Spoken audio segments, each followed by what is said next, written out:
기러기 토마토 스위스 별똥별 우영우 역삼역. 고래를 좋아하고 앞으로 해도 우영우, 뒤로 해도 우영우. 이효리 이후 처음이네요. 우영우 신드롬이 국내를 넘어 세계 시장에서 인기입니다. 이 드라마를 제작한 A스토리 첫 방송 이후에 주가가 105% 2배 이상 뛰었고요. 웹툰 해외 리메이크 계약 쏟아져 들어온다고 합니다. 경제적으로도 이른바 우영우 이펙트, 우영우 효과라는 수식어가 생길 정도라고 하는데 이상한 변호사 우영우 이상하게 인기가 많아요. 사실 어제도 봤습니다. 어떤 이유로 인기를 얻고 경제적인 파생 효과까지 나타나는지 김투더 휴투더 정 평론가와 함께 알아볼게요. 안녕하세요. 안녕하세요. 아니 그냥 안녕하세요 하면 어떡해요. 박투더 연투더 미 안 해줘요? 박투더 연투더미 안녕하세요. 이상한 변호사 우영우 신드롬급 인기인데 이유가 뭘까요? 사실 제가 요즘에 원래 워낙 여름 대작 영화들이 많아서 이 드라마를 못 봤어요. 근데 이 방송 때문에 어제 보기 시작했는데 제가 새벽 5시 반까지 보느라고 아주. 그렇죠. 그러니까 이게 헬게이트가 열리는 거죠. 여러분 한번 보시면 제가 무슨 말 하는지 알 것 같은데 일단 제가 느끼는 가장 큰 매력 지점은 이 드라마가 사실 여러 장르가 혼재되어 있잖아요. 로맨스도 있고 뭐 일종의 그 장애인 드라마, 휴먼 드라마라는 그런 설정도 있는데 기본적으로는 법정 드라마거든요. 근데 법정 씬들의 고증이 굉장히 잘 돼 있습니다. 사실 이 문지원 작가의 전작인 증인이라는 영화에서 가장 취약점 중에 하나가 법정 씬의 재현이었거든요. 근데 그런 그 약점이 완전히 보완이 된 것 같고요. 그 두 번째는 이게 매 에피소드마다 주제가 달라지잖아요. 네. 등장인물도 달라지고. 근데 그 다루는 사건이 굉장히 흥미로워요. 그러니까 실제 사건들을 기반으로 했다고 제가 들었는데 특히 그 변호사들이 쓴 에세이를 참고해서 실제로 사회에서 일어났던 일을 재현을 했다고 하는데 굉장히 재밌는 사건들이 많이 등장을 하고요. 제가 세 번째로 좋았던 건 대사였던 것 같아요. 이거는 많이 좀 공감을 하실 텐데 뭐 매력적인 캐릭터들도 있지만 그들의 그 대사가 사실 우리들의 블루스 같은 경우가 그 대사 때문에 굉장히 인기를 모았던 케이스였잖아요. 네. 근데 이 드라마 역시 굉장히 일상적인데 감동적인 그런 주옥 같은 대사들이 굉장히 많습니다.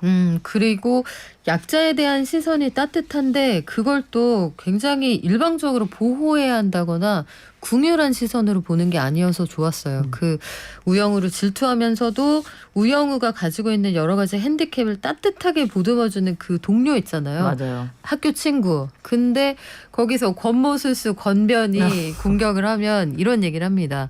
공격하고 싶은 거면서 공정을 가장하지 마. 저는 그게 굉장히 와닿는 한 줄이었는데 자 시청률, 화제성뿐만 아니라 이 드라마의 인기를 보여주는 현상이 굉장히 많아요. 실제로 지금 어떤 일들이 벌어지고 있습니까?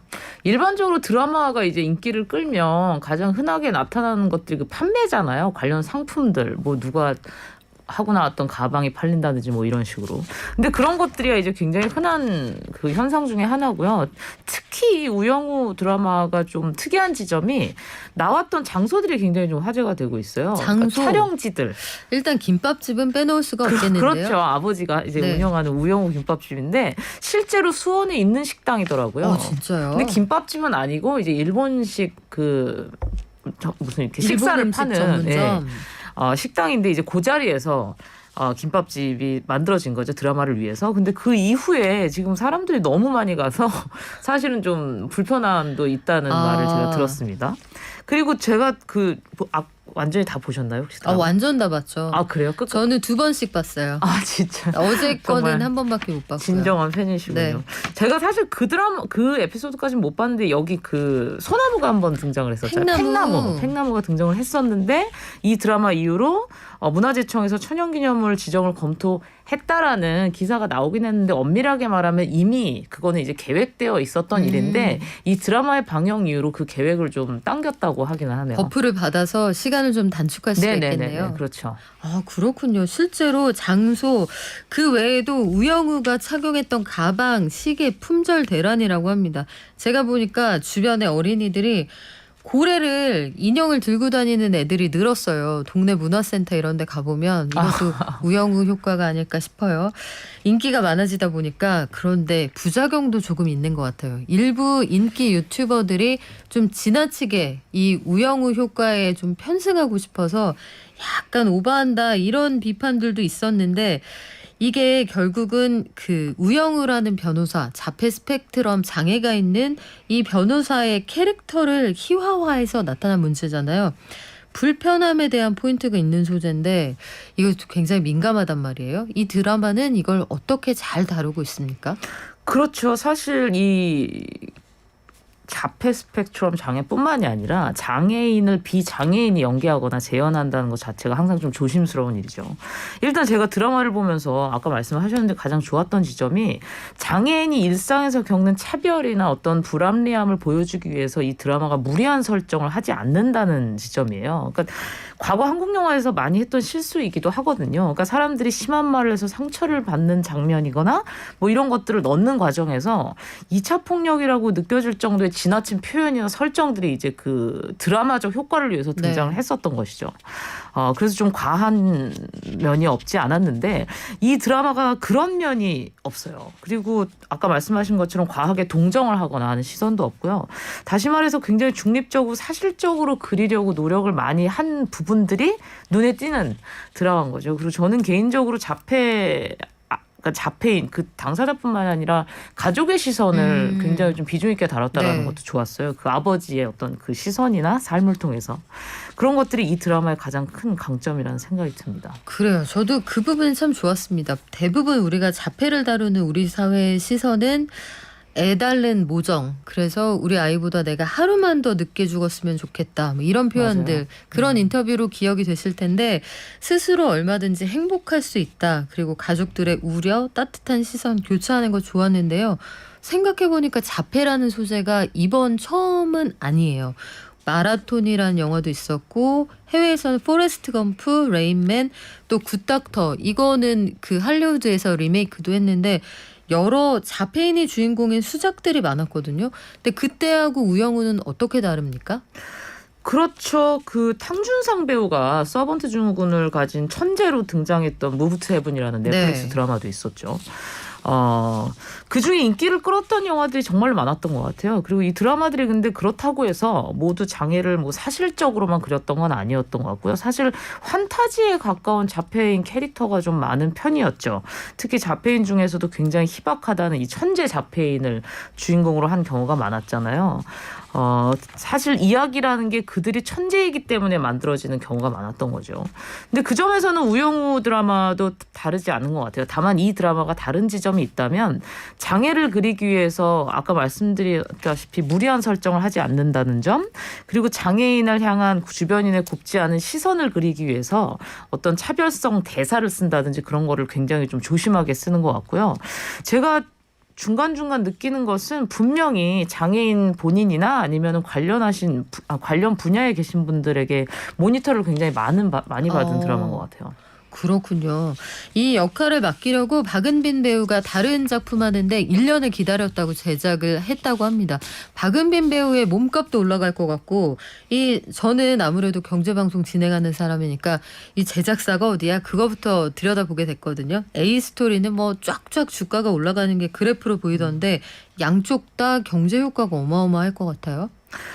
그렇죠. 사실 박은빈 배우가 그렇게 이제 대스타는 아니었잖아요. 이 드라마를 찍기 전까지. 근데 이제 이 드라마로 많은 것들이 변할 것 같은데 일반적으로 이 드라마를 만드는 데 있어서 300억에서 400억 정도의 제작비가 들어가거든요. 예컨대 넷플릭스 같은 경우 종우의 집이 400억 넘게 들었다고 생각을 하시면 지금 이 드라마가 16부작 제작 기준에 200억 정도가 들어간 거니까 그렇게 많이 들어간 드라마는 아니었던 거죠. 근데 지금 상황으로는 이 드라마 하나의 제작으로 인해서 리메이크 그리고 아마 오늘인가요 어젠가요 네이버 웹툰 연재가 아마 이미 시작이 됐을 거예요. 그러니까 이 IP 수익이 굉장히 많이 날 것으로 기대를 하고 있는데 아마도 제작비의 2-3배 이상은 충분히 창출할 수 있지 않을까 싶습니다. 제작비의 2-3배가 충분히 창출이 된다.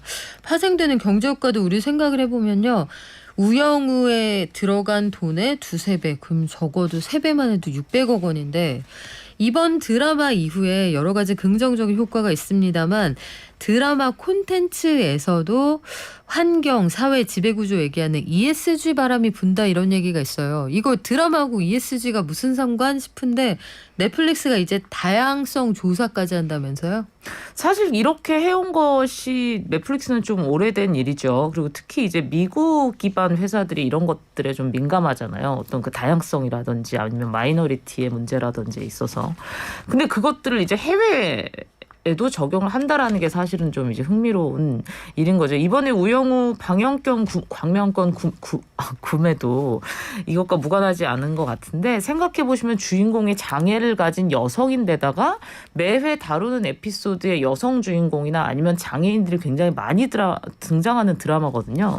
그러니까 그런 어떤 그 지점들이 기존의 한국 드라마와 굉장히 달랐고 이번에 넷플릭스 구매에 있어서 좀 유리하게 작용을 했던 것 같아요. 이상한 변호사 우영우 16부작으로 나는 보낼 수 없다. 나는 그 이후의 이야기가 궁금하다. 시즌2에 대한 요구가 벌써 엄청나요. 어제 겨우 10회했는데 6부작이 남아있는데 이거 어떻게 한답니까? 사실 이 정도의 인기면은 거의 시즌2는 확정됐다고 봐야 되는 게 봐야죠. 맞지 않나 너무 싶어요. 궁금하거든요. 그러니까 오징어 네. 게임 같은 경우 황동혁 감독이 본인은 절대 시즌2 안 하겠다고 그랬었거든요. 인기가 그렇게 많아도. 근데 지금 네. 당연히 그 당연한 수순으로 가고 있지 않습니까? 그러니까 분명 이상한 변호사 우영우도 시즌2까지는 뭐 무난하게 갈 수 있지 않을까 싶어요. 우영우 월드에서 빠져나오고 싶지 않다. 우리의 몸부림이기도 한데 우영우 변호사가 너무 상처받지 않고 쑥쑥 자랐으면 좋겠어요. 그렇죠? 그렇죠. 그리고 실제로도 이런 판타지가 현실이 됐으면 좋겠습니다. 너무 의학적으로 또 뭐 이렇게 접근하는 사람들도 있던데 아이 그러지 말고요. 지금까지 김효정 평론가와 함께했습니다. 고맙습니다. 감사합니다.